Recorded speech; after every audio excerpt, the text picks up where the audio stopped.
As my child matured, a certain awkward characteristic emerged, uncovering a secret I had kept hidden for 26 years. This revelation caused turmoil for everyone involved. I'm not seeking sympathy or attempting to justify my actions, but I would greatly appreciate any positive guidance you can offer. My husband, Joe, was unaware of the affair and always believed that Joe Jr. was his biological son. I, too, believed that Joe Jr. was my husband's child until he reached around 5 years old. It was at that point that I noticed a resemblance that made it clear my husband was not his father. Allow me to explain how all of this unfolded and why I made the choices I did many years ago. Both my husband and I grew up in the same town, but our upbringings were quite different. Joe was raised in an ordinary middle-class neighborhood alongside his mother, father, and sisters. On the contrary, my upbringing was quite different. Raised by my mother and grandmother, we resided in Section 8 housing during my teenage years. My father lived in a town 11 miles away. My mother gave birth to me at the age of 17, married my father at 18, and divorced him just 7 months later. Both my parents struggled with alcohol and substance abuse, including prescription and recreational drugs. Additionally, my grandmother battled alcoholism and was an avid smoker. I share these details not to seek sympathy, but to provide context for the poor choices I made early in my marriage. Following my parents' separation, I only saw my father a handful of times each year, mostly on my birthday, at Christmas, and occasionally in between. I knew he cared about me, but his own struggles with substance abuse prevented him from taking proper care of me. After the divorce, my mother and I moved in with my grandmother, and I remained under their care until I married Joe. Over the course of the next 15 years, we relocated 11 times due to financial difficulties, often unable to pay rent or facing eviction. Sometimes, we had to move abruptly in the middle of the night, leaving landlords with months of unpaid rent. Each time I began to establish a sense of home and make friends, we would be uprooted again, forcing me to start anew. This constant upheaval was incredibly stressful. My mother and grandmother frequently changed jobs, sometimes even more than once a year. They held various low-paying positions until they grew weary or were dismissed. Unfortunately, they also engaged in theft from their workplaces, and both of them had a history of shoplifting small items, resulting in multiple encounters with the law over the years. My grandmother became a mother at the age of 16 and never entered into marriage. Both my mother and grandmother had numerous boyfriends over time, often engaging in short-lived relationships or one-night stands. However, I want to clarify that I was never left alone, and they always ensured I had food, clean clothes, and a comfortable bed. While my upbringing was far from conventional, the environment was not conducive to healthy development, which led me to follow a similar path during my high school years. I had 7 boyfriends during that time, and unfortunately, one of them resulted in an unplanned pregnancy. Despite my desire to keep the baby, my mother and grandmother convinced me otherwise, echoing the choices they made as teenagers. I still carry regret for that decision to this day. Then, Joe entered my life like a guardian angel. He truly seemed like my perfect match.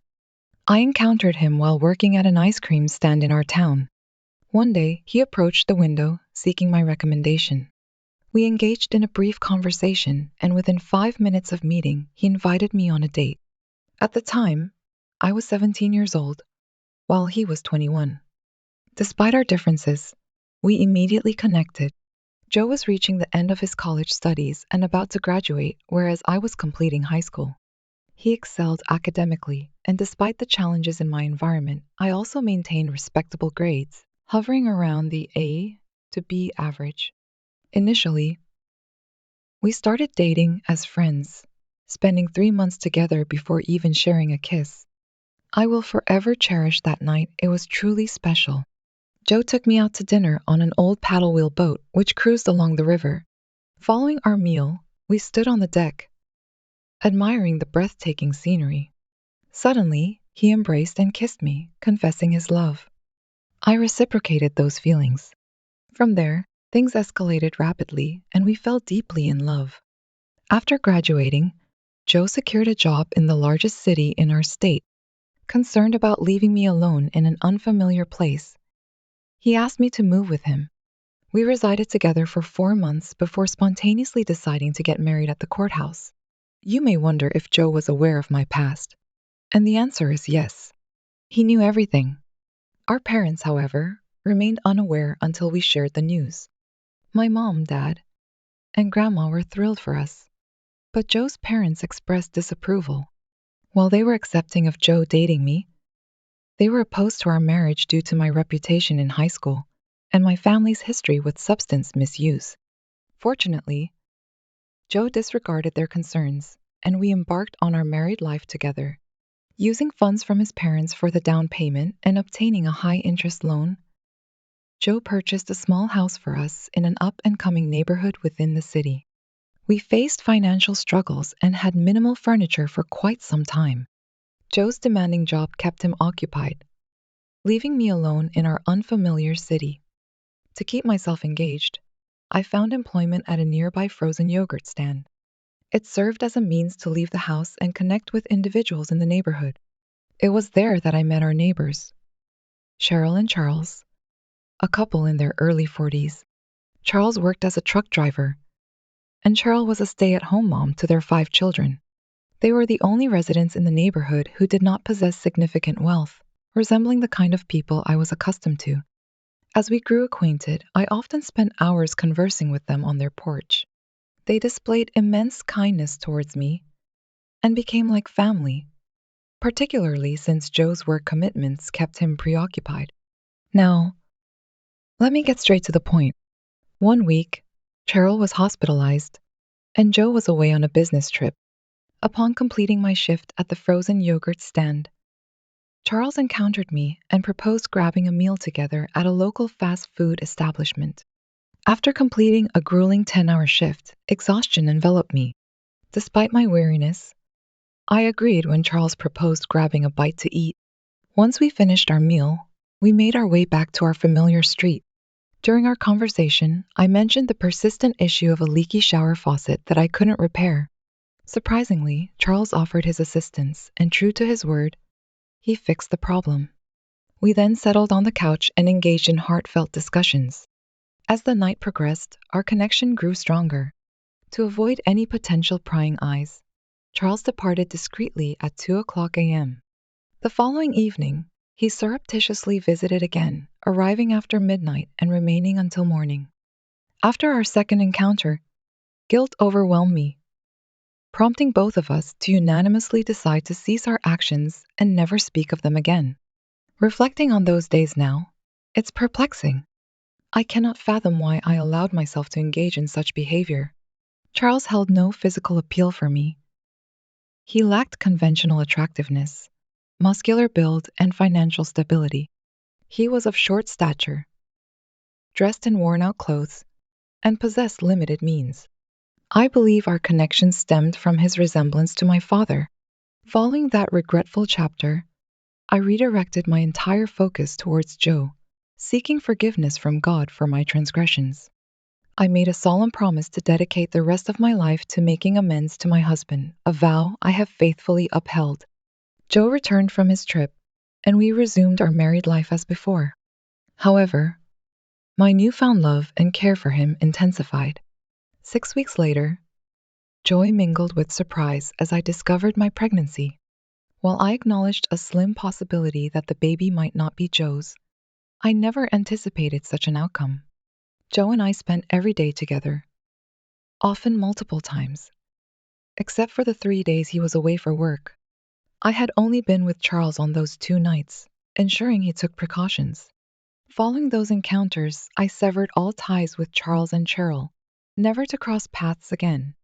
Approximately 1 week later, they abruptly vanished from the neighborhood, departing in the dead of night without bidding farewell to anyone.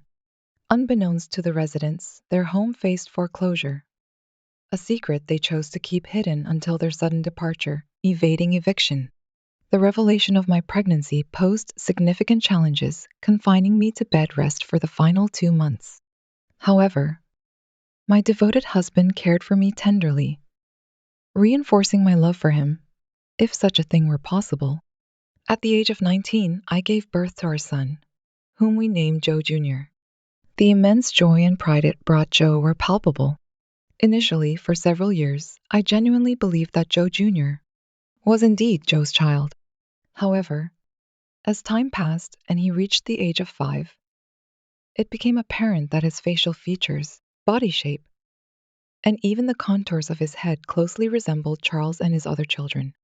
My husband had limited familiarity with Charles and Cheryl, providing me with a glimmer of hope that my secret would remain concealed. Thankfully, during that era, home DNA tests, as we have today, were not readily available. Unfortunately, fate had different plans. To compound matters, following Joe Jr.'s birth, my doctor delivered unexpected news. Due to the difficult pregnancy and the resulting scarring, I received the distressing news that I wouldn't be able to conceive any more children. After learning this, I approached Joe and proposed the idea of adopting another child. However, he expressed contentment with our current family dynamic, stating that he was satisfied with me and our son and felt no desire for additional children. Despite his response, I persisted in my pursuit, believing that expanding our family would strengthen our bond, particularly in the event that Joe Jr.'s biological father were to resurface. Eventually, after 5 years, Joe relented, and we joyfully welcomed our second son, whom we affectionately call Stevie. Our family of 4 was now complete, and my boys admired their father while he cherished them. The bond between Joe and Joe Jr. was particularly strong. Joe stood tall and athletic at over 6s, while Joe Jr. was shorter and stockier, taking after his biological father. This physical contrast troubled Joe Jr. as he longed to mirror his father's stature and academic achievements, but no matter how hard he tried, he couldn't match them. However, Joe reassured Joe Jr., consistently affirming that he was exceptional just the way he was, and encouraging him to forge his own path and pursue personal happiness. Joe often reminded him, "Don't strive to imitate me. Find your own unique journey and embrace what brings you joy." These affirmations bolstered Joe Jr.'s confidence, and he eventually discovered his passion for trade school, focusing on plumbing.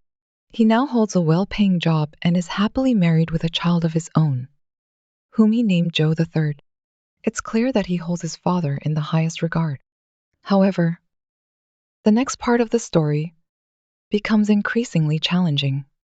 Despite living about an hour away, one day, Joe Jr. unexpectedly arrived at my doorstep, visibly distressed. Sensing that something was amiss, I invited him in, and we engaged in a conversation that would forever alter our lives. He calmly disclosed that a man claiming to be his half-brother had reached out to him. Astonishingly, they had taken a home DNA test, which confirmed their biological connection. They connected online and met in person, with Joe Jr.'s newfound relative providing him with a copy of the test results for verification. Overwhelmed by this revelation, Joe Jr. decided to undergo a DNA test of his own, which yielded the same outcome. He tearfully shared this information with me, questioning how I could have concealed such a significant truth from him and his father. In that moment, shock rendered me speechless, and my sole focus shifted to consoling my devastated son. After a few minutes of tears and silence, Joe Jr.'s expression transformed into one of anger, directed towards me. He accused me of being a deceitful person, although I vehemently denied such claims. I emphasized that the identity of his biological father held no significance, as Joe would forever remain his dad. However, Joe Jr.'s resentment intensified as he declared, "Yes, Joe is my father, but you are no longer my mother." With those words, he stormed out of the house. I desperately attempted to reach out, urging him to return and continue our discussion. But he adamantly refused. I insisted that we needed to disclose this truth to Joe, but his response was explosive, cautioning me against revealing anything to his father. I pleaded with him, emphasizing the importance of honesty, but he abruptly ended our communication. instructing me not to engage with his dad or visit him. Overwhelmed by my emotions, I couldn't contain my anguish any longer. Joe did not return home that night, leaving me with a brief message at 7:09 p.m., simply stating, "I won't be home. I'm currently residing with my son." I knew that he was aware of the truth, and I didn't want to add any more stress to the situation. So I decided to give them space and allow them to be. Throughout the night, I cried uncontrollably, unable to find any rest or sleep. Joe and Joe Jr. constructed a small apartment connected to the garage on Joe Jr.'s property. I assumed that Joe would be spending the night there. However, at 6:20 a.m., Joe walked through the door and entered the bedroom where I lay. Taking a seat beside me on the bed, he requested that I clarify everything. Explaining the details didn't take more than 10 minutes since there wasn't much to say. It was merely two brief encounters that occurred over 25 years ago, and they held no significance. I continued to apologize profusely and express my deep love for him. However, Joe appeared distant and uttered, "I will stay with Junior until it's finalized." I was taken aback and felt as though I might faint. I began to cry and pleaded with him, but Joe packed his belongings without uttering a word. Despite my continued tears and begging, he replied, "Your tears won't change anything. Our relationship is over." Just like that, there was no room for discussion or reconciliation. He informed me that he had already informed his parents, sisters, and our son Stevie. I found it difficult to comprehend. Hearing this news only intensified my pain. Now, I find myself alone in this vast house, without a husband or family. None of them want anything to do with me. My mother, grandmother, and father have all passed away, leaving me without immediate family. Additionally, I lack close friends to confide in. That's why I'm reaching out for assistance. Given my circumstances, what should I do next? I feel utterly shattered and don't want to go on without my husband and sons. They mean everything to me, and without them, I feel devoid of worth. Please, I implore you for your guidance. I'd like to address a few points based on the responses I received earlier today.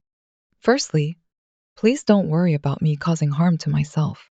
I have a strong belief in God and would never consider such actions. Secondly, I have no intention of resorting to pills or alcohol. Given my family's history, I abandoned both substances when I entered into a relationship with Joe, and I will never return to them. Thank you. Your son summarized it perfectly when he remarked, "You're a terrible person. How could you keep this from them for 25 years when you knew how deeply they loved each other? You claim to have a strong relationship with God, but it's difficult for me to believe that because lying every day for 25 years is a sin that's hard to forgive. I want to express my hope that your husband and sons will find it in their hearts to forgive you. Although I must admit that I don't hold much hope for that outcome. I went through a similar experience when our son was 16. He was contacted by his half-sisters, and my husband immediately left me, taking our son with him. My husband remarried the following year, and my son didn't speak to me for 25 years. Even now, our relationship remains strained. I genuinely wish you the best, and I understand the pain you're going through. What you did was undoubtedly wrong, but I believe that all sins, no matter how grave, can be forgiven. For now, the best course of action is to do nothing and give them the space and time they need to process everything. My hope for you is that your husband and both of your sons can eventually find it in their hearts to forgive you and cherish the good times you shared. However, I won't be surprised if your husband and older son struggle with forgiveness. If I were in your husband's shoes, I would file for divorce immediately and might even pursue legal action, possibly for paternity fraud. And if I were your son, I would cut you out of my life completely. You have shown yourself to be selfish and uncaring. What makes your actions even more despicable is the fact that you knew you couldn't have any more children, which meant your husband could never have a biological child with you. Yet, you continued the lie and pressured him into adopting a child. Do you realize how deceitful that is? I hope one day you face the consequences of your actions, and I hope your husband finds happiness and has as many children as he desires. You are truly wicked. Thank you to everyone for your responses. Many of you rightfully criticized me, and I deserve it. I understand that what I did to my husband and son was incredibly cruel and likely caused them significant psychological harm. I wish none of this had ever happened, and I deeply regret my infidelity. I still can't fully comprehend why I did it. It's not an excuse, but I was young and foolish at the time, heavily influenced by my upbringing with my mom and grandma. I now realize that I should have immediately confessed the affair to my husband, especially when it became evident that Joe Jr. wasn't his biological child. My actions were purely selfish because I didn't want to lose my family. I couldn't bring myself to say anything because my husband and son were so happy and loved each other deeply. Writing all of this down brings me to tears. Okay, I needed to get that off my chest right away. As for what's happening now, my husband and I are living apart and haven't had any communication since my last update. He's still residing in Joe Jr.'s garage apartment and has initiated divorce proceedings. I've only had a few text exchanges with Joe. Joe Jr. holds a strong disdain for me. I've spoken to his wife once or twice a week to check on things. She mentioned that my husband has forgiven me and wants to move forward. I struggle to understand how he could feel this way. She also informed me that Joe Jr. won't forgive me and won't forget what I did. Thankfully, Stevie came over yesterday, and we had a positive conversation. We're now back to speaking terms. Although he's still keeping his distance, I've sent multiple heartfelt emails, texts, and online messages to both my husband and Joe Jr., but I haven't received any responses. At present, my husband is proceeding with the divorce, and there's little I can do to change his mind. I could make things difficult, but I won't. If that's what he wants, I'll make it easy for him. It's the least I can do to demonstrate my love and appreciation for him. Before I conclude this update, I want to address a recurring question about Charles and Cheryl. Unfortunately, they have both passed away. Their children inform me that Charles passed away over 16 years ago, while Cheryl passed away just last year. That's why their children decided to do ancestry testing. They wanted to learn more about their extended family. Although I was deeply saddened to hear about their deaths, it simplifies the situation regarding biological parents. This should make things somewhat easier for both Joe Jr. and Joe. I hope they're resting in peace in a better place, and I hope Cheryl can one day find it in her heart to forgive me for the brief involvement I had with her husband all those years ago when I was 18. The second recurring question is whether Charles was aware of Joe Jr. The truth is, they moved away shortly after I discovered I was pregnant, and I lost touch with them afterward. It's also important to note that I believe Joe Jr.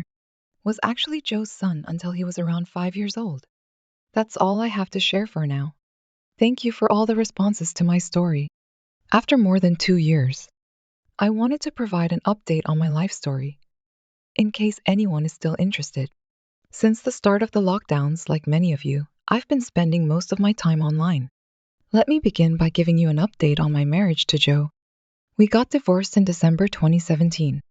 I tried everything to salvage our relationship, but once he discovered my affair and the truth about Joe Jr.'s paternity, he was done with me. I acknowledge that what I did was terrible, but I struggle to understand how someone can suddenly shut off their feelings like he did. One day, he was deeply in love with me and enjoying life, and the next, all the love was gone. I just can't fathom how that's possible. While we're on the topic of Joe, I'll mention that he is now engaged to marry a woman he worked with for 13 years. She is 34 and he is 51. It seems he wasted no time moving on after our divorce was finalized. I suspect he may have been involved with her while we were still married, but my daughter-in-law insists that's not true. She claims they only started dating after we got divorced. According to her, Joe Jr., Jor, and Stevie will all be the best men at their dad's wedding. She also mentioned that my ex-husband's fiancée is an amazing woman, and they are planning to have several kids together once they tie the knot. She's leaving her job to stay home with the children. It's difficult for me to hear, but I genuinely wish them all the best. I once suggested to Joe that we adopt another child or more, but he rejected the idea. Now, he's planning to have multiple kids with his new wife. It hurts, even though I understand it's different. On a positive note, I'm glad to say that Joe Jr. and I have started talking again about a year ago. However, it's always me who reaches out first, and he usually responds with brief answers. Stevie does the same, although he occasionally asks me questions. It seems that my sons view me as a villain and only engage with me when necessary. Joe Jr.'s wife has been like a guardian angel throughout the divorce, helping me reconnect with both Joe Jr. and Stevie. She is incredibly wise and has been a supportive spouse and parent. She tells me the hard truths, even if they hurt, and I appreciate her honesty. She's truly wonderful. That pretty much covers everything for now. I wanted to provide an update, and while I wish I had better news, things are gradually improving each day. Joe was fair in the divorce settlement, and I now have a stable job doing data entry at the university, so our finances are in order. However, I would give up everything to save my marriage, but unfortunately, that's not possible. Thank you for reading my post and for your support. Take care and stay well. Please learn from my mistakes. All right, that was an interesting story. Now, let's move on to another exciting one. Stay tuned and let's dive into story 2. Linda Richards pulled into her driveway and pressed the button to open her garage door. As she drove in, she noticed that her husband's truck wasn't there. Perhaps he took the kids out for dinner, she thought. It seemed a bit late for that, but then she remembered it was Friday evening. And the kids didn't have school the next day. She smiled at the idea of Jack taking care of the kids for once, as she often felt like she was looking after 3 children instead of 2. Exiting the car, she entered the house, finding it dark inside. The quietness felt unsettling without the usual glow and sounds of video games from the TV. Recalling her earlier meeting with her lover, Michael, a hint of guilt flickered but quickly faded. Surveying the dim and silent house where she lived with her husband and kids, she wondered if this would be her reality if Jack decided to end their marriage. After a moment of thought, she chuckled and headed upstairs. No way, she thought. If Jack was going to leave, he would have done it by now. She had been seeing Michael for 8 months, and Jack never questioned her excuses. Initially, she would visit Michael once or twice a week, but lately, she spent as many as 4 evenings at his place, even on Fridays, covering up for Jack. She was pretty certain that Jack had caught on to her actions, but he never confronted her.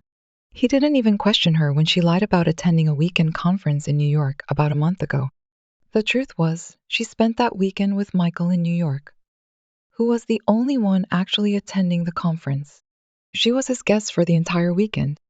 Now, they were planning to go on a week-long cruise together. They just needed to come up with an excuse that Jack would believe. She headed upstairs, undressed, and hopped into the shower, aiming to feel as fresh as possible for her husband's return with the kids. Jack desired closeness, while she sought cleanliness. Although he hadn't been romantic with her lately, she didn't expect it tonight. Yet, she pondered, one never truly knows. She slipped under the covers and quickly drifted off to sleep. The next morning, she woke up, expecting to find her husband by her side. But he wasn't there. His side of the bed appeared untouched. She paused, straining her ears for any sounds in the house. Maybe they're outside, she pondered. She got up, threw on her robe, and searched the house, but found no signs of them. Peering outside, she wondered if they were in the yard, but the space was empty. Racing around, she called out their names, but received no response. Anxiously, she checked the garage and noticed Jack's truck was still missing. Rushing back upstairs, she checked the closet and realized all of Jack's belongings were gone. Hastily, she went to the children's rooms and saw that their things were missing too. Has he really left? She wondered. She grabbed her phone and dialed Jack's number, only to hear a disconnected message. Oh no, she cried out, dialing Jack's parents in Southern California. She hoped they might have some information. Mom, it's Linda, she said when Jack's mother picked up. Have you heard from Jack and the kids lately? No, Linda, I haven't, replied Lorraine. Jack's mother. Is everything okay? No, Linda replied solemnly. Last night when I got home, they were gone. I thought they might be out for dinner, but they never came back.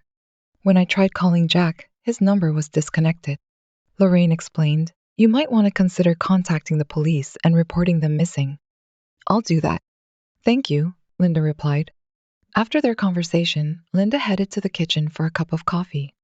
There, she noticed an envelope next to the coffee pot with Jack's ring on top of it. Curious and anxious, she opened the envelope and found a typewritten note from Jack. Sitting down with her coffee, she began to read. Linda, it began, in case you haven't realized, I'm leaving. The kids are with me and they're okay. It seems you forgot that yesterday was our 15th anniversary. Instead of being with me, you chose to be with Michael Freeman. But honestly, I'm not surprised. This isn't the first time you've missed an important family event. Last month, it seems you forgot that Jason turned 13.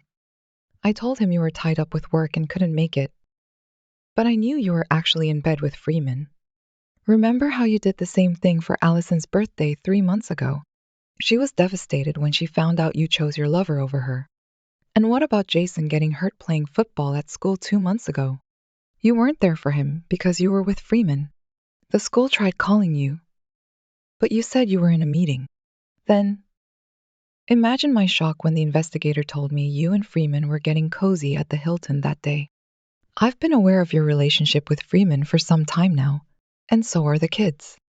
I also know about that supposed conference in New York and the plans you two have made. You don't have to lie to me anymore. You made the choice to be with Freeman instead of your family, so I took action.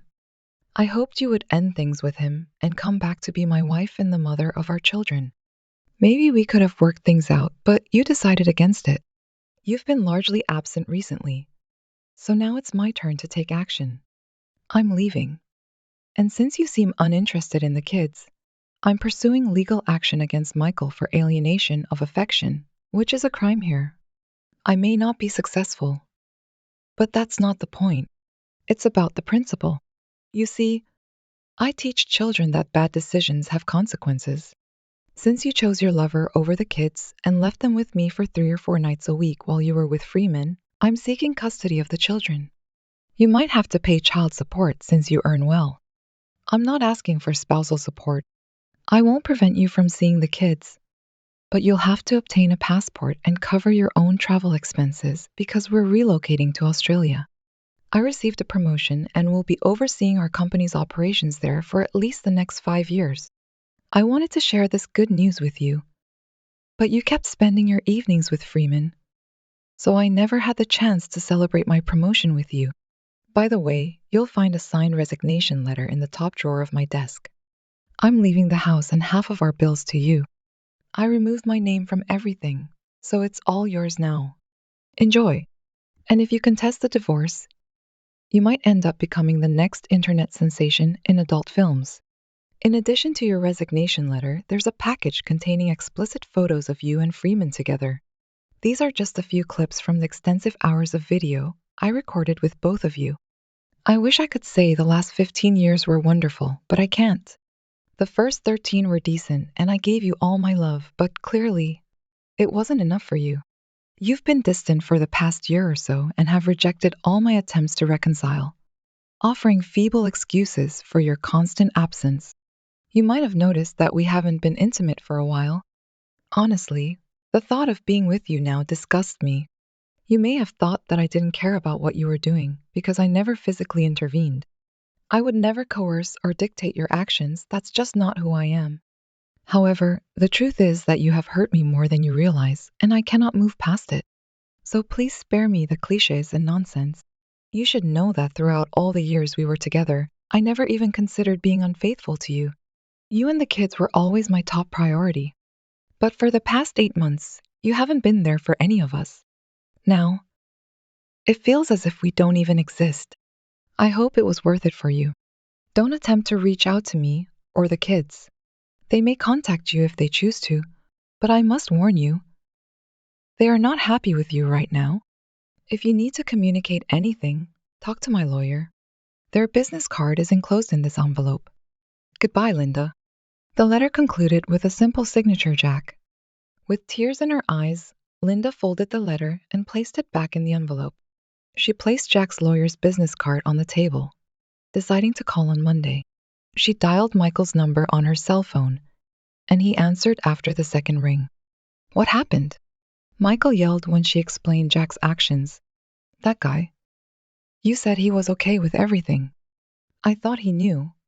But he never tried to stop me, she said. Now they're all gone. What do I do? She cried out. Should I come over? He offered. Please, she pleaded. Michael headed to the house, ignoring the man parked nearby in an ordinary car. Thanks, Mom, Jack said to his mother after she finished speaking with Linda. You're welcome, son, she replied, embracing him. Promise me you'll call when you arrive in Melbourne, she said. I will, Mom, he assured her. The kids hugged their grandmother one last time, and all three of them went to the airport. It marked the beginning of a new journey for the children and the end of a 15-year chapter for Jack. A part of him felt a pang of longing for Linda, but another part felt relieved to be free from her after enduring 8 months of her affair with Freeman. He felt like it was a fresh start. He decided it was time to begin anew. True to his word, Linda was handed divorce papers at her workplace the following Monday. The process server publicly announced the reason for the divorce, adultery, and neglect. Linda felt a wave of embarrassment as her co-workers glanced at her. Michael Freeman was being sued for causing alienation of affection. Linda reached out to Jack's lawyer, who advised her to either sign the papers or seek her own legal representation. After consulting with several attorneys, she realized that Jack's offer was as reasonable as it could be given the circumstances. Reluctantly, she signed the papers and sent them back to Jack's lawyer. Meanwhile, Jack had settled into his new apartment in Melbourne, and the children were adjusting to their new surroundings. Although it took some time for them to feel at home, Jack carefully read the email from his lawyer, eager to see the latest updates. He was glad to hear that Linda had signed the papers, but he wasn't happy about her moving Michael into their old house. Well, he thought, it was bound to happen sooner or later. The divorce went through quickly because Linda didn't contest it. The court ordered her to pay a modest amount of child support, which she did without any fuss. Jack didn't really require the additional funds, so he decided to invest it in a college fund for the kids. Freeman resolved matters with Jack's attorney outside of court, and that money was also allocated to the children's college fund over the following couple of years.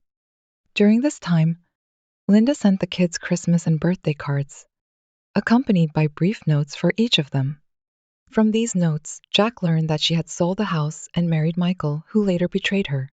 Through some online research, Jack discovered that the woman Michael was involved with was herself married, and her husband was understandably displeased by the deception. As a result, both Michael and the woman faced consequences, and the husband ended up incarcerated. Jack wasn't surprised at all. Once a cheater, always a cheater. Linda kept making promises to visit the children, but never followed through. Jack wasn't shocked by this either. Eventually, the kids stopped taking her promises seriously and began to view them as empty words. Over time, the postcards and letters became less frequent, and after 3 years, they ceased altogether.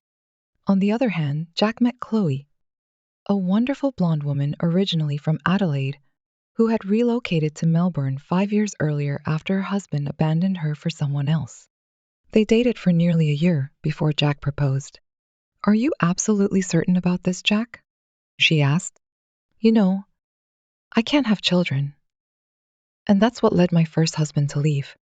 Your first husband was a fool, Jack replied. I've never been more certain about anything in my life. I love you deeply and want to spend the rest of my days with you. I love you deeply too, Jack, she said. I want to spend my life with you. But what about your kids? Will they accept me as their stepmom? Let's ask them, Jack replied. The next day, Jack and Chloe were at his place, with the kids. Guys, I love Chloe and asked her to marry me, he told them. But I want to know what you think. Will you welcome her as your stepmom? No, Allison said, surprising Chloe. Jack looked at his daughter in shock. Why? He asked. Because, Dad, Jason chimed in. We want her to be our mom, not just a stepmom. Is that true? Chloe asked. Do you want me to be your mom? But what about your real mom? She gave up on us long ago, Allison explained. So if you're marrying Dad, you should be our mom. Are you ready for that? Chloe was stunned, then looked at Jack and back at the kids, embracing them. Of course, she said, tears rolling down her face. I would love to become your mother. A few months later, Jack and Chloe exchanged vows in a small outdoor wedding. Allison stood by Chloe's side as her maid of honor, while Jason served as Jack's best man. After 5 years, they returned to the United States for a short trip. Jason got accepted into the Air Force Academy, so their plan was to drop him off there after a brief stop in Southern California. During their time in California, Jack introduced Chloe to his parents. They then flew to Denver, where Jack had a meeting with his boss and the board of directors before heading back to Australia. As they walked towards the elevator in the hotel, Jack heard a familiar voice calling out his name. He turned and saw his ex-wife, Linda, approaching. She looked noticeably older, as if she had aged 20 years since he last saw her. Linda confirmed her identity, surprised to see Jack with the people accompanying him. Don't you even recognize your own children? Jack questioned. The ones you haven't greeted in the past couple of years? Oh my God, Linda gasped. You've grown so much, and you look so healthy. Well, who's this young lady? She inquired, pointing at Chloe. Jack couldn't help but grin. This is our mom, Jason proudly declared, with a touch of an Australian accent. Her name's Chloe. Allison chimed in. Now she's our mom. Linda took a step back in disbelief. Your mom? Linda questioned. But I'm your mom. No. Jason firmly replied. You gave birth to us. But you stopped being our mom a long time ago, around the same time you stopped being Dad's wife. Linda looked like she might faint, and an older man in a suit approached her. Linda, are you okay? He inquired. She shook her head as tears streamed down her cheeks. The man helped her sit down and then glanced at Jack, Chloe, and the kids. Who are you folks? He asked. What did you do to her? We were just passing through, Jack explained. All we did was remind her of something she once had but threw away. And who are you? I'm Carl Williams, he introduced himself, extending his hand. Linda's future husband. Getting married, huh, Jack? He inquired. Well, I hope things go better for you than they did for me. Are you her first husband? Carl questioned. Yep, Jack confirmed. I understand, Carl acknowledged. Linda mentioned you and the kids to me. Did she tell you what happened? Jack asked. She said it was the biggest mistake of her life, Carl replied. Yeah. And it cost her everything, Jack remarked. Anyway, best of luck to you. You'll need it. Catch you later, buddy. With those words, Jack, Chloe, and the kids headed to their rooms, leaving Linda in tears. Was she really your first wife? Chloe asked as they went upstairs. Yep, Jack replied. And let me tell you, I've definitely changed since then. Yeah, you have. Chloe agreed with a smile.